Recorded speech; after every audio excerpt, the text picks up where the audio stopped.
Lembra da mitocôndria? O NAD e o FAD, eles estavam aqui, eles foram formados aqui. São carregadores de elétrons. O NAD e o FAD, eles vão agir nessa membrana interna. Agora, eu vou pegar essa membrana interna e essa membrana externa e vou expandir nessa figura aqui, ó. Vê se vocês entendem esse desenho. Essa membraninha interna e a membraninha externa, eu vou expandir nesse desenho aqui. Então aqui a gente tem a membrana externa e aqui a gente tem a membrana interna, ok, galera? O que vai fazer esse NAD e FAD? Estamos aqui, membrana interna da mitocôndria. Vamos fazer o zoom out? Eu estou dentro de uma célula do meu organismo, das trilhões de células do meu organismo, dentro de uma mitocôndria. Tem células que têm centenas de mitocôndrias, outras têm 100 mil mitocôndrias. Nós estamos dentro da mitocôndria. Aonde precisamente? Parede interna da mitocôndria, parede externa da mitocôndria. Na parede interna, eu tenho 4 proteínas que aqui é a magia. Olha a complexidade que nós chegamos. Vocês vão entender a facilidade que é a gente quebrar uma energia. É muito simples vocês entenderem, mas é um processo muito complexo, não de entender,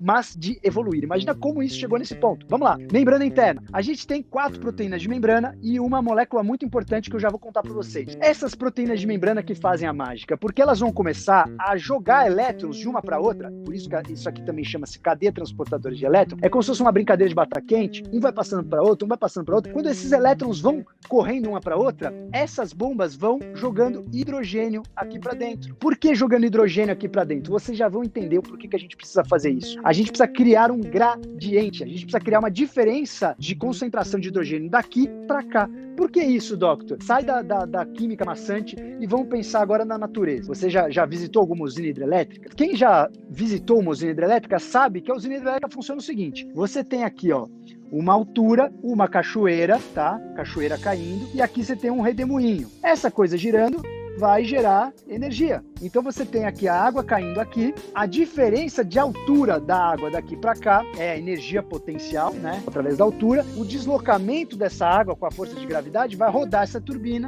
e essa turbina vai gerar energia. Isso é muito simples. Quem já foi visitar uma usina hidrelétrica sabe que funciona assim. Isso aqui funciona exatamente como uma turbina. Só que quem gera esse gradiente, ao invés de ser a força da água, da gravidade, de altura, quem gera esse gradiente é justamente o gradiente químico. Quem faz esse gradiente é você ter hidrogênio aqui e não ter hidrogênio aqui. E quem é responsável por manter hidrogênio aqui são essas 4 proteínas de membrana. O que vai acontecer? Essa molécula de NAD vai doar elétrons. Lembra que o NAD é carregador de elétrons. Ela vai doar um elétron para essa primeira proteína. Uma parte desses elétrons vão jogar hidrogênio para lá. A outra parte, aí vai vir esse teste que vocês vão gostar, a outra parte vai ser carregada pela coenzima Q10. A outra parte desses elétrons vão ser resgatada aqui para ser levada para a terceira proteína de membrana pela coenzima Q10. Então, quando você toma a coenzima Q10 pensando em ter mais energia, o que a coenzima Q10 está fazendo? Tirando os elétrons da primeira proteína de membrana, jogando elétrons para a terceira proteína de membrana. Para que eu preciso saber isso?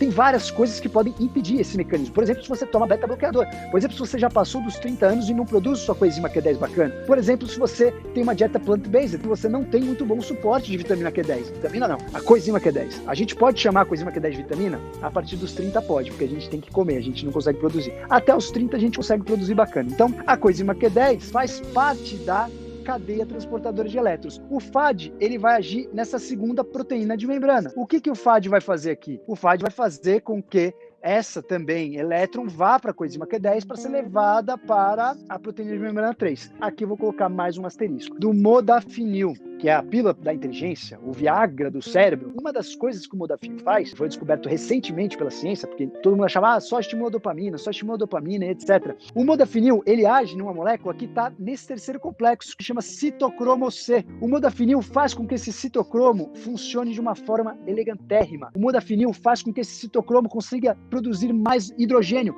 Quanto mais hidrogênio ele produz, é como se você tivesse uma cascata caindo de uma altura maior, você produz mais energia. Quanto mais hidrogênio você joga para esse espaço, mais energia você consegue. Como se fosse uma fábrica, vai passando elétron um para o outro, e começa a acumular hidrogênio aqui. Se você começa a acumular tanto hidrogênio, tem uma hora que a gente não consegue lidar com esse hidrogênio e ele começa a entrar. Para esse hidrogênio não entrar aqui para dentro, ou se ele entrar, alguém tem que tirar ele. Quem é esse responsável por tirar esse hidrogênio? Agora você está entendendo qual é a necessidade do oxigênio na sua vida. Para que eu preciso respirar o oxigênio? É dele que eu extraio energia? Não. O oxigênio é uma molécula altamente reativa que vai resgatar esses hidrogênios para que eu continue com um gradiente eletroquímico nessa região, entre a membrana, e não acumula hidrogênio aqui. Se o oxigênio não participar disso daqui, a gente vai começar a acumular hidrogênio, acabou o gradiente. É como se eu perdesse a altura da minha cachoeira. Não tem mais altura. A cascata, em vez de cair lá de cima, ela tá bem fraquinha, não gera energia.